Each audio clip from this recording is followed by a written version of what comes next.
పోయింది sir. Chiranjeevi sir,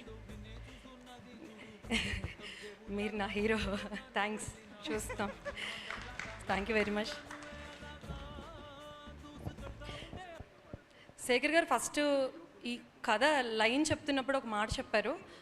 కథ నేను, అజయ్, సూరి ముగ్గురం ఉన్నాము. ప్రొటాగనిస్ట్ బిచ్చగాడు అని చెప్పినప్పుడు మేము ముగ్గురం ఒకేసారి నో అని అరిచాం, ఒకేసారి అరిచాం.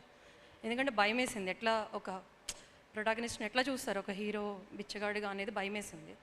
2 days తర్వాత ఆలోచిస్తే మన ఇండియన్ కల్చర్లో ఆది శంకరాచార్యుడు మొదలుపెట్టి షిరిడి సాయిబాబా కానీ బుద్ధుడు కానీ పార్ట్ ఆఫ్ అవర్ కల్చర్. మనం ఎక్కడో మిస్ అయ్యాం. ఇప్పుడు మనం భిక్షం ఎత్తుకోవడం అనేదాన్ని తక్కువగా చూస్తున్నాం. ఒకప్పుడు మనకు అది మన ఇంట్లో ఒక ముద్ద తీసి పక్కన పెట్టేవాళ్ళం. అట్లాంటి కల్చర్ నుంచి ఇక్కడ దాకా వచ్చాం. సో అది మళ్ళీ అతనిని ఒక హీరో చేసి చూపించడం అనేది, అది ఒక రెసిస్టెన్స్, అది ఒక రివోల్ట్, అది పర్ఫెక్ట్గా అవ్వాలనిపించింది. అది ఇన్సింక్ విత్ ఇండియన్ కల్చర్ అవ్వాలనిపించింది. దానికి అది శేఖర్ గారి కథ, మేము దానికి వర్క్ చేసాం. ఆయన డ్రీము, మేము దానికి వర్క్ చేసాం. దీపక్ అంటే మేము ఎవరిని కూడా, నాగార్జున గారైనా సరే, జిమ్సర్బ్ గారైనా, ధనుష్ గారైనా ఎవరిని కూడా పేర్లు పెట్టి అనుకోము. మా సెట్స్ మొత్తం కూడా దేవా, దీపక్, నీరజ్ అనే నడుస్తాయి, ఖుష్బు, కేలు, దివ్యలాగా. వాళ్ళు కూడా అలాగే ఉండేవాళ్ళు.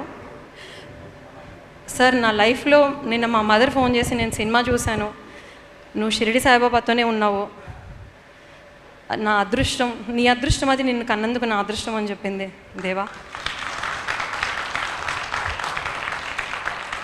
Thanks a lot, thanks a lot. నాకు సార్, మేము సెట్ మీద ఎక్స్పీరియన్స్ లేని ఒక మామూలు యాక్టర్ని కూడా మీరు ఎంత కంఫర్టబుల్, జిమ్ సార్ ఎప్పుడు మీ పేరు చెప్తున్నప్పుడు ఏం కంఫర్టబుల్గా ఉంచేవాళ్ళు అనేది మాకు అర్థమయ్యేది కాదు. తర్వాత రియలైజ్ అయింది ఏంటంటే, మీరు ఎవ్రీ చిన్న క్యారెక్టర్, కొత్త క్యారెక్టరు, కొంతమంది ఏడ్పించి సతాయించే పర్సన్స్ని కూడా ద వే యూ డెల్ట్, మీరు ఇచ్చిన కాన్ఫిడెన్స్, మీరు వాళ్ళకి మీరు దగ్గరికి తీసుకున్న విధానం.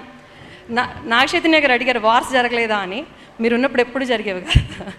మీరు మాకు అలా ఎన్విరాన్మెంట్ క్రియేట్ చేశారు. Thanks a lot. And Rashmika ma'am,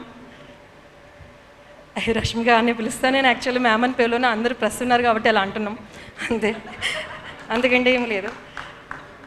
అంత ఇంటెగ్రిటీ ఉన్న పర్సన్ని ఈ ఫిలింకి పనిచేయక ముందు మీ గురించి ఉన్న ఇమేజ్, మీరు అనుకునే హీరోయిన్, అలాంటి సెట్ మీద ఒక్కసారి కూడా I learned a lot. I'm 42. నేను మీలాంటి ఉమెన్ని చూడలేదు. సచ్ ఎ స్వీట్ హార్ట్ మీరు. Thanks a lot, I learned a lot. And మా డైరెక్షన్ డిపార్ట్మెంట్ వాళ్ళు లేకపోతే ఈ సినిమా లేదు. వీ నో మేము ఎలా పనిచేసాము. 100+ లొకేషన్స్కి టైం లేకుండా లాస్ట్ 15 daysలో నరకం చూసాం మేము. లిటరల్గా నరకమే చూసాం. దానిలో విసుక్కోకుండా నిలబడి పనిచేసిన వాళ్ళు. ఈ ఫిలిం 1.5 year అయింది దీన్ని స్టార్ట్ చేసి, లాస్ట్ January. అప్పటి నుంచి ఇప్పటిదాకా కూడా 100+ లొకేషన్స్లో షూట్ చేసాం మేము. అజయ్, నాగేశ్వరరావు గారు, వాళ్ళ లీడర్షిప్లో మేము వర్క్ చేసాం. థ్యాంక్స్. వాళ్ళు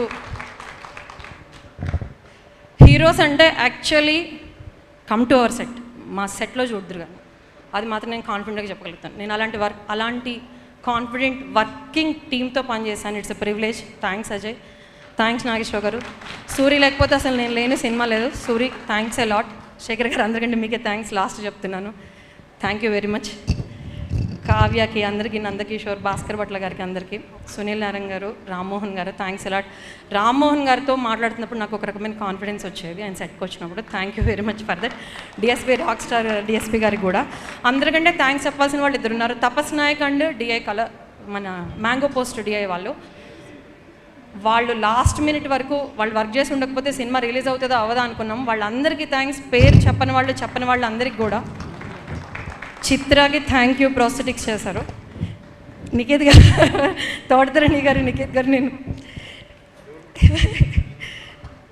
తోటతరణి గారు, నికేత్ గారు, thanks a lot. Suri last మినిట్లో ఎందుకు పనిచేయాలి అని అన్నప్పుడు ఒకే ఒక నికేత్ ఇచ్చే ఎనర్జీని చూసి పనిచేయాలని చెప్పాడు.